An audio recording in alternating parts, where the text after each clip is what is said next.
దయచేయండి. మీకే స్తోత్రాలు వందనాలు చెల్లిస్తున్నాను. ఈ మహిమ యొక్క రాజ్యంలో ప్రవేశించుటకు అందరినీ వాడుకోండి.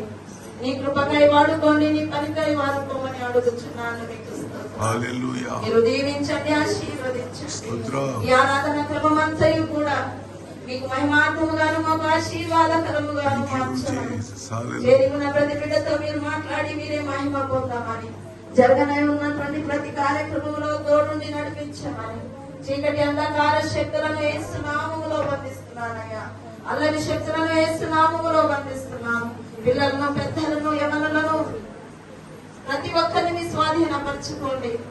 ఏ ఒక్కరి ద్వారా తన ఆరాధనకు ఆటంకకరముగా ఉండకుండానట్లుగా, సాతాను ఎవరిని కూడా ప్రభు ప్రేరేపించబడుతున్నట్లుగా, సాతాను చేత ఎవడైతే ప్రేరేపించబడుతున్నాడో ఈ యొక్క సంఘాన్ని పాడు చేయాలని సాతాను ఎవరి